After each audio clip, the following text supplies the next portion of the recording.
सुरेंद्र नाथ बनर्जी ने 26 जुलाई 1876 को Indian association की स्थापना की। भारतीय संघ कांग्रेस से पहले के संगठनों में सबसे शक्तिशाली संगठन यही था। 19वीं शताब्दी में सामाजिक और आर्थिक परिवर्तन होने लगे, जिससे राजनीतिक चेतना में भी वृद्धि हुई। इसी से राजनीतिक संघों और स्वतंत्रता के लिए राष्ट्रीय आंदोलनों का जन्म हुआ। 1875 में शिशिर कुमार घोष और शंभू चरण मुखर्जी ने लोगों के बीच राष्ट्रवाद की भावना की दिशा में काम करने के लिए द इंडिया लीग की स्थापना की। हालांकि लीग का विघटन हो गया और बाद में सुरेंद्र नाथ बनर्जी ने 26 जुलाई 1876 को अपने दोस्त आनंद मोहन बोस के साथ इंडियन एसोसिएशन की स्थापना की। इसे साझा राजनीतिक आकांक्षाओं के आधार पर भारतीय लोगों की एकता के लिए बनाया गया था। इसने 1877 में भारतीय सिविल सेवा परीक्षा के लिए उम्मीदवारों के लिए आयु सीमा में कमी पर आपत्ति प्रकट की थी।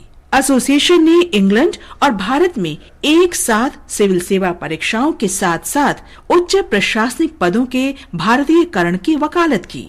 इंडियन एसोसिएशन ने दमनकारी शस्त्र अधिनियम और वर्नाक्युलर प्रेस अधिनियम को निरस्त करने के अभियान का भी नेतृत्व किया।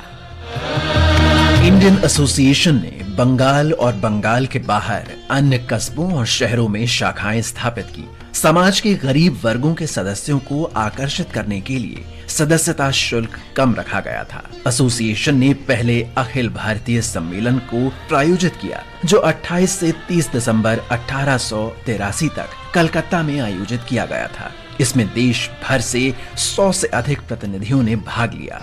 बाद में 1886 में भारतीय राष्ट्रीय कांग्रेस में इंडियन एसोसिएशन का विलय हो गया।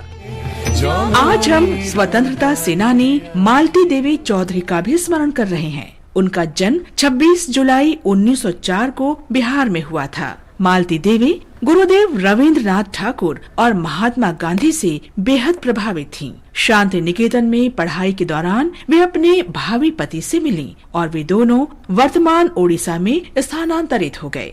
इसके तुरंत बाद नमक सत्याग्रह शुरू हुआ और मालती देवी चौधरी ने खुद को आंदोलन में झोंक दिया।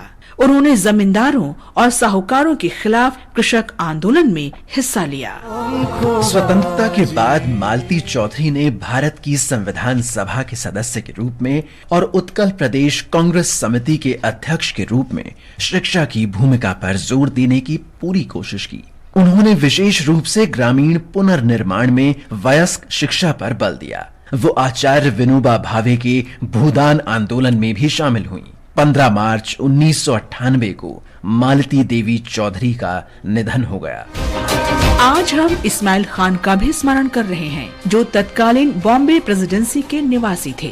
उन्होंने 1857 में विदेशी शासन से स्वतंत्रता के लिए संघर्ष में भाग लिया और ब्रिटिश ठिकानों पर हमला करने और कंपनी राज को उखाड़ फेंकने की कोशिश में लोगों का नेतृत्व भी किया। इस्माइल को मुठभेड़ के दौरान कंपनी के सैनिकों ने पकड़ लिया और उन पर सरकारी संपत्तियों को लूटने और अंग्रेजों के खिलाफ विद्रोह करने का आरोप लगाया गया। उन्हें आजीवन कारावास की सजा सुनाई गई और 7 मार्च 1859 को अंडमान द्वीप समूह ले जाया गया, जहां 26 जुलाई 1859 को उनकी मृत्यु हो गई।